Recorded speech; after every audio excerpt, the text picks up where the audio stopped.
invasores profanaron el lugar más sagrado, maravillados por el brillo que emanaba de las paredes. Cada candelabro, cada cuenco de plata, el fuego consumió los cedros del Líbano y el oro se derritió, deslizándose entre las grietas de la piedra. Lo que tardó generaciones, el Arca de la Alianza desapareció en medio del caos, convirtiéndose en el mayor misterio arqueológico de todos los tiempos. Lo que estás a punto de ver ocurrió hace 2600 años, cuando un rey entró a la casa de Dios para reclamar un tesoro. El templo de Salomón no era solo un lugar sagrado, era el banco central más grande que el mundo antiguo había conocido. Y el hombre que lo tomó todo, Nabucodonosor II, no invadió una ciudad fuerte, sino una que ya se había podrido por dentro. Para entender la destrucción, primero debemos entender la magnitud de lo que se construyó sobre esa colina sagrada. En el año 970 a.C., Salomón hereda un reino unificado y la promesa de levantar una estructura sin precedentes. 180,000 obreros trabajaron durante 7 años para transformar la piedra bruta en la morada de la divinidad. Cada pared interior fue forrada en oro puro, convirtiendo el templo en el mayor depósito de riqueza de toda la región.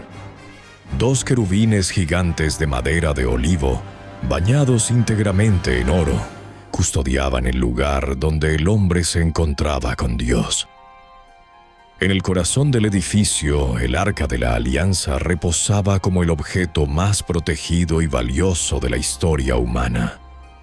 666 toneladas de oro al año llegaban a las arcas de Salomón, atrayendo la mirada de todos los imperios. Pero el dinero que construye imperios es el mismo que atrae la ambición que termina por destruirlos desde la raíz. A la muerte del rey, el reino se fracturó en 2, rompiendo la unidad política que sostenía aquella inmensa fortuna acumulada. El nuevo rey subió los impuestos, provocando que la base fiscal del reino de Judá se redujera a la mitad. 5 años después, el faraón de Egipto invadió la ciudad, llevándose los primeros tesoros del palacio y del templo sagrado. El tesoro no era infinito, y cada invasor sucesivo obligaba a los reyes a saquear su propia casa para comprar la paz. Durante 3 siglos, el oro de Dios financió la supervivencia temporal de reyes que habían perdido el favor del cielo. Mientras Judá se debilitaba, al este nacía un poder quirúrgico y brutal: el imperio de Babilonia y su rey arquitecto. Nabucodonosor entendía que el dinero del enemigo es el arma más letal cuando se usa con la estrategia adecuada. En el año 605 a.C., una sola batalla contra Egipto dejó a Jerusalén totalmente expuesta y sin aliados. El rey de Judá apostó por el bando equivocado, y Nabucodonosor apareció ante las murallas por primera vez en son de guerra. La élite fue arrancada de su tierra. Artesanos, nobles y soldados fueron llevados en cadenas hacia el horizonte babilónico. El templo permaneció en pie, pero vacío de su orgullo inicial. Fue la primera advertencia de que el oro tenía un dueño. 10 años después, la rebelión volvió a surgir, ignorando que Babilonia no solía dar una tercera oportunidad a los traidores. Nabucodonosor reunió a su ejército más vasto con una orden simple. Esta vez no quedaría piedra sobre piedra en Jerusalén. El asedio duró 18 meses de hambre absoluta, donde el silencio de Dios era más pesado que las piedras de la muralla. Dentro de las murallas, la desesperación llevó a los hombres a actos que la historia prefiere olvidar para mantener la cordura.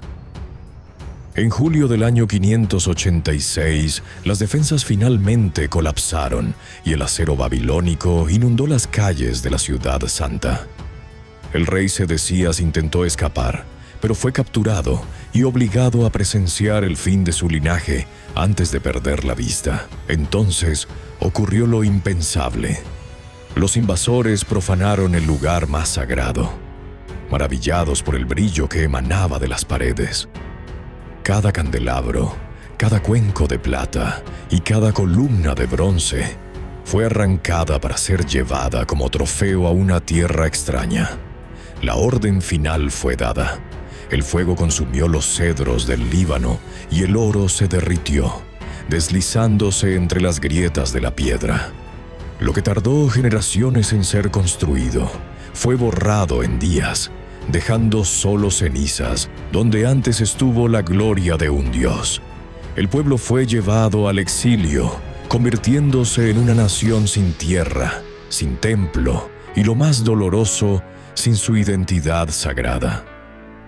El Arca de la Alianza desapareció en medio del caos, convirtiéndose en el mayor misterio arqueológico de todos los tiempos. Nabucodonosor no solo robó metal precioso, robó el fundamento psicológico de una civilización entera para exhibirlo como botín. Pero los imperios que se alimentan del saqueo de lo sagrado no suelen durar tanto como sus muros sugieren. 50 años después, Ciro de Persia conquistó Babilonia y devolvió los tesoros, pero el daño a la historia ya era irreversible. 5,000 piezas de oro regresaron, pero el objeto más importante nunca volvió a ser visto sobre la faz de la tierra. Esta no es solo una crónica antigua. Es el patrón exacto que se está repitiendo hoy mismo bajo los cielos de Medio Oriente. En este momento, el territorio donde marchó Nabucodonosor vuelve a estar en llamas, con misiles reemplazando a las flechas. La región entra en crisis cada vez que una potencia externa codicia lo que se esconde bajo este suelo estratégico. Hoy, las alianzas geopolíticas siguen determinando quién vive y quién cae, igual que en los tiempos del Templo de Salomón. La lección es gélida. Nabucodonosor no quería destruir la fe. Quería el capital que esa fe había acumulado durante siglos. El oro no compró la salvación. Solo compró un lugar privilegiado en la lista de objetivos de los conquistadores. 2600 años después, el precio del poder sigue siendo el mismo. Y el mundo sigue mirando hacia la misma colina. Quien controla este territorio controla la narrativa del mundo. Y esa narrativa siempre ha tenido un costo en sangre y metal. El templo fue destruido porque su riqueza era demasiado grande para que el mundo se permitiera ignorarla. La ambición atrae a la fuerza. Y en esta tierra, el ciclo parece no tener un final a la vista para nuestra generación.